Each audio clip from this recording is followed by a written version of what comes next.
United nation के 61वें सत्र में भारत की सख्त और साफ आवाज, मानवाधिकार पर राजनीति नहीं, समग्र दृष्टिकोण जरूरी।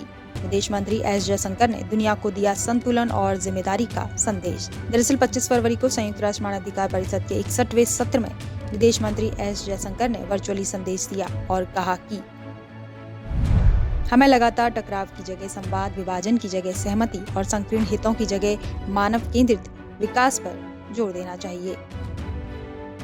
उन्होंने वर्चुअली संदेश को जारी करते हुए आगे कहा कि काउंसिल के प्रेसिडेंट के तौर पर मैं आपको ह्यूमन राइट्स काउंसिल के 61वें सेशन के दौरान भारत के पूरे सपोर्ट और सहयोग का भरोसा दिलाता हूं। भारत ने इस हाई लेवल सेगमेंट की शुरुआत ह्यूमन राइट्स काउंसिल के चुने हुए मेंबर के तौर पर की थी। हमारा मैंडेट इंटरनेशनल कम्युनिटी, खासकर ग्लोबल साउथ के पार्टनर्स के भरोसे और उम्मीदों को दिखाता है।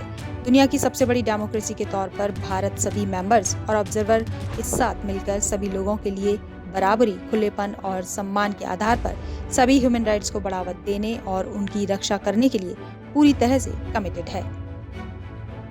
विदेश मंत्री डॉक्टर एस जयशंकर के संदेश को समझते हैं कुछ बिंदुओं के जरिए। राजनीति से ऊपर मानवाधिकारों को राजनीति से ऊपर उठकर देखना चाहिए। आतंकवाद पर कड़ा रुख। आतंकवाद विशेष रूप से जीवन के अधिकार का उल्लंघन मानवाधिकार के लिए सबसे गंभीर खतरा है। संप्रभुता का सम्मान। मानवाधिकारों की चर्चा में देशों की संप्रभुता का ध्यान रखा जाना चाहिए। समग्र दृष्टिकोण। विकास, क्षमता निर्माण और मानवाधिकार के मामलों में निष्पक्षता जरूरी है।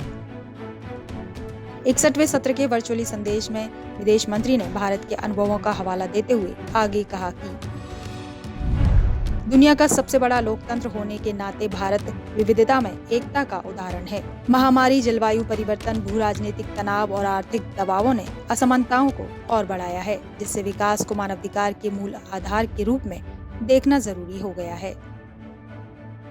बता दें कि भारत को हाल ही में 7वीं बार मानवाधिकार परिषद का सदस्य चुना गया है और भारत को इस महासभा में 188 में से 177 वोट मिले हैं। इसी दौरान भारत ने उन देशों को संदेश दिया जो मानवाधिकार के मुद्दे पर राजनीति करते हैं। बहरहाल 61वें सत्र में भारत ने एक बार फिर अपनी विदेश नीति का मूल मंत्र दोहराया है। संतुलन, संवाद और समानता। मानवाधिकार पर राजनीति नहीं, मानवाधिकार पर साझेदारी हो। चयनात्मकता नहीं, समग्रता हो। दुनिया को आईना दिखाती भारत की कूटनीति। संयुक्त राष्ट्र के मंच से स्पष्ट संदेश। मानवाधिकार हथियार नहीं, मानवता का आधार है। Bureau report, Punjab Kesari TV.